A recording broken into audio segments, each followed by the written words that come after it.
est-ce que vous avez des questions dans la salle? Alors, parlez dans le micro. Hein. Et vous vous présentez? Oui. Merci. Oui, Philippe Boucheuse, groupe de travail adaptation des forêts au changement climatique du CETEF de la Somme. Ma première question, c'est pour Monsieur Barthé. Là, vous avez parlé de peuplement atypique et de peuplement planté. Il y a d'autres peuplements qui me semblent très intéressants, qui sont les peuplements des refuges glaciaires. Et par exemple, pour le hêtre, les peuplements comme la réserve nationale de Massane, comme la forêt de l'Aveyron, ces peuplements et bien d'autres, ces peuplements qui ne sont pas identiques au Fagus sylvatica, risquent de disparaître rapidement avec le changement climatique. Est-ce qu'on a une politique de prévention et de sauvegarde par conservation ex situ de ces peuplements ? Je suis désolée, c'est Brigitte Muche qui va prendre la parole pour répondre à cette question-là et pas Xavier Barthé. Oui, vous citez donc des peuplements français de hêtres. On aurait pu rajouter la vallée du Ciron, la Sainte-Baume, rien qu'en France, mais on a aussi à l'étranger, puisque l'aire répartition du hêtre ne s'arrête pas à nos frontières. Et depuis 10 ans, en fait, 11 ans, 12, je ne sais plus, on a commencé à avoir un programme justement de conservation à la fois in situ. Et celui-là, il a 30 ans, puisqu'on a fêté ses 30 ans il y a 15 jours, pour conserver ses ressources génétiques localement. Et depuis donc une dizaine d'années, on a essayé de faire de la conservation ex situ sur ces peuplements.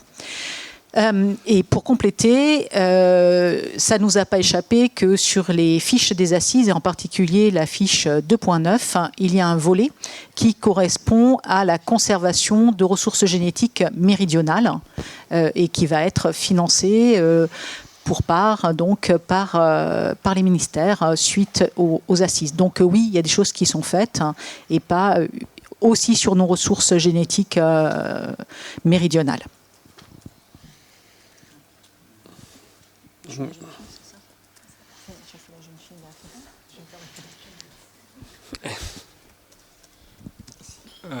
Si on a, excusez-moi, je me suis présenté. Et sinon, c'est plutôt pour Monsieur Gosselin.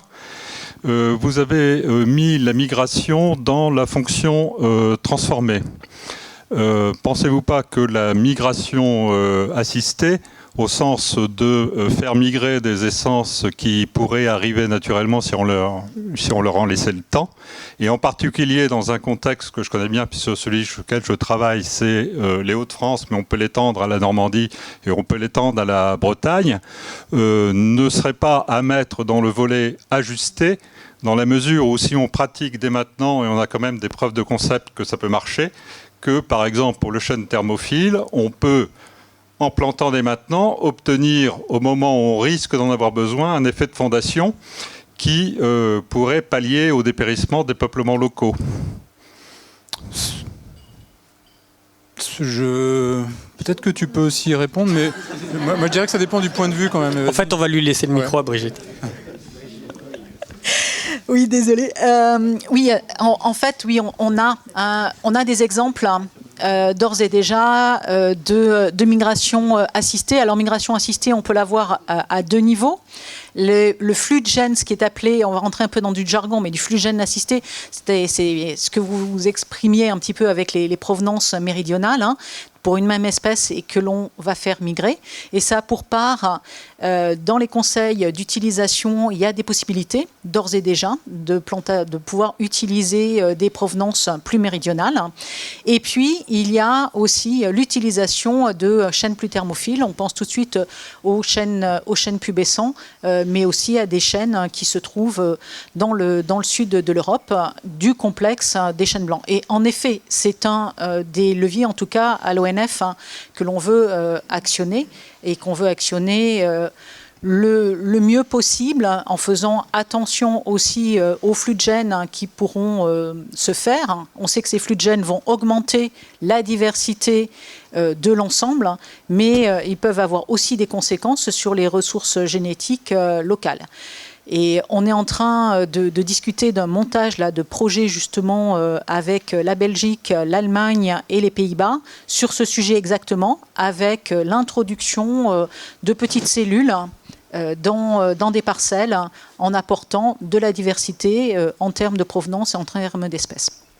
Est-ce que tu peux dire 2 mots sur le fait qu'on fait des sauts de puce, parce que ça interpelle certains qui voudraient faire des sauts un peu plus grands dans le cadre de la migration assistée? Alors, la question, c'est en effet la distance que l'on peut faire parcourir aux provenances et aux espèces.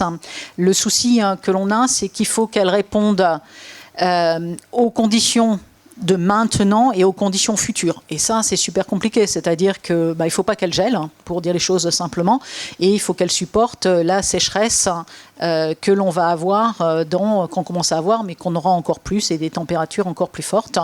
Et du coup, cette distance de migration, c'est encore un sujet sur lequel on travaille. Et pour l'instant, en effet, on est plutôt à des sauts de puce.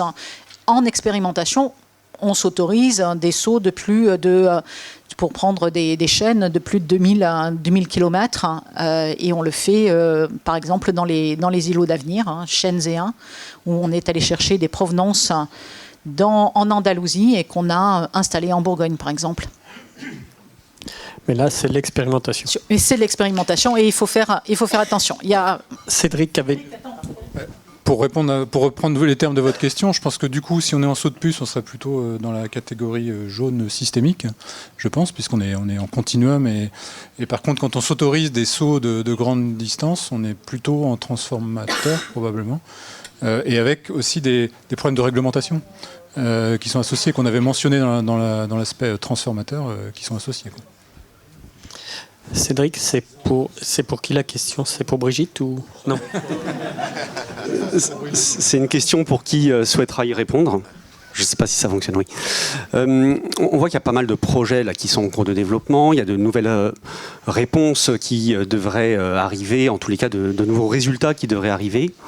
En tant que représentant de gestionnaire, moi, ce qui peut m'intéresser, c'est de savoir s'il est prévu d'ores et déjà une consolidation des résultats dans des outils mis à disposition pour les gestionnaires. Je pense à Climessence, qui est un outil intéressant qui a été développé à un moment donné et qui fait référence pour un certain nombre d'acteurs. Est-ce que tous les éléments que vous êtes en train de nous partager ce matin, enfin cet après-midi, ont à un moment ou un autre un objectif de partage, de consolidation dans ce type d'outils?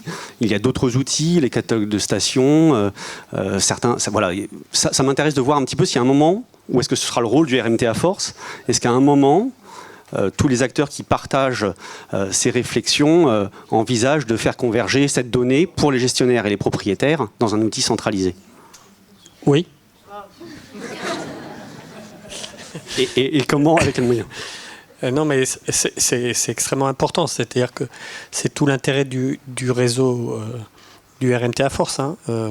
C'est de pouvoir voir quelles sont les études qui sont réalisées, en discuter ensemble, apporter les résultats ensemble et faire des modifications. Comme on te disait tout à l'heure, il y a un projet qui s'appelle CocaBio, dans lequel on va essayer d'harmoniser un certain nombre de données sur les fiches essences qui ont été prises entre Climessence et Bioclimsol.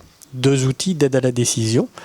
Donc là, il y a tout un travail qui va être fait. Je donne la parole à Eric tout de suite pour le préciser. Typiquement, c'est le genre de choses que le RMT à force favorise. C'est un appel à projet qui a été lancé par le RMT, projet qui a été déposé et qui a été accepté. Alors, je réponds totalement favorablement à ta question. C'est clair que pour nous, en tant qu'expérimentateurs, quand on a des résultats, souvent, on a des voies de publication, là, les revues, on peut avoir des réunions comme celle-ci, on peut avoir des formations, mais c'est sûr que les outils comme Bioclimsol ou Climessence, enfin moi je parle plus pour Climessence, c'est vraiment un objet, disons, qui va nous permettre, disons, de rajouter régulièrement des évolutions quand on acquiert, disons, des nouvelles connaissances techniques sur une essence ou sur une autre. Eh bien, ce sera l'occasion de les mettre sur Climessence. Et le gros avantage de Climessence, c'est qu'une fois qu'elle est dedans, elle est disponible auprès de tout le monde. Voilà. Et ça, c'est pas besoin d'être abonné à la revue, pas besoin de venir à la réunion de formation. Non, elle sera accessible à tout le monde. Donc pour nous, c'est une voie de sortie de l'information qui est idéale et qu'on compte bien utiliser. Donc là, pour l'instant, on est encore, disons, dans une phase, disons, de lancement de l'outil. Il va y avoir une nouvelle version de l'outil en ligne, normalement, qui devrait être entre, voilà, d'ici sous peu, ou à moins que ça ait déjà été fait. Mais voilà, pour nous, c'est les informations dans les fichiers Sens de ClimEssence doivent intégrer les évolutions des connaissances au fur et à mesure qu'on les acquiert. Ça, c'est clair. Peut-être en complément, on a aussi dans le RMT la visée de faire l'état de l'art un petit peu des modèles forestiers d'adaptation au changement climatique. Donc ça, c'était un projet qui s'appelle Modadapt qui a fait ce travail-là. Et à l'issue de ça, on souhaite faire un groupe de travail interne au RMT, donc plus en amont, donc plutôt avec des chercheurs, mais avec des gestionnaires aussi, pour prévoir, pour essayer de réfléchir aux outils qui aujourd'hui sont disponibles au niveau recherche, qui pourraient passer à moyen terme en termes d'outils pour les gestionnaires, et faire un séminaire autour de ça, et essayer de mettre en place une structure un peu pérenne pour qu'il y ait ce dialogue continu entre les deux communautés, quoi. Voilà.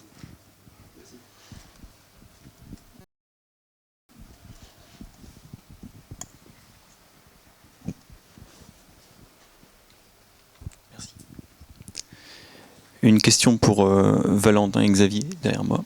Donc moi, Noé Dumas, je travaille à la direction générale de l'ONF sur l'adaptation des forêts au changement climatique. Et donc j'ai juste une question de compréhension sur le critère pour qualifier une espèce d'atypique. Et notamment, j'ai pas compris l'aspect espèce sociale. Ni pourquoi c'est un critère, ni concrètement, qu'est-ce que vous appelez une espèce sociale en l'occurrence. Je sais plus, t'es là. Alors pourquoi on a mis ce critère-là? C'était pour avoir plus de remontées sur des essences qui pouvaient potentiellement nous intéresser dans nos études.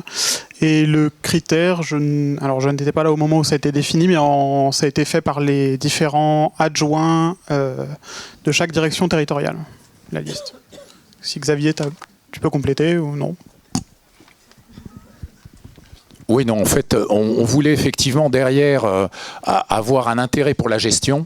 Et du coup, voilà, c'était plutôt des essences qui, derrière, pouvaient être valorisées par leur caractère social.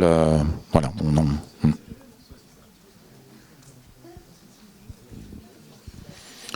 Oui, moi j'ai une question pour Christophe. Je ne sais pas où il est, Christophe, il est parti. Là au fond. Oui, tu aurais dû venir avec 2 présentations, finalement une acceptée, une refusée. Alors tu es venu avec la refusée, mais... c'est quoi la philosophie de Rainforce 2? Parce que là, tu nous en dis trop, pas assez.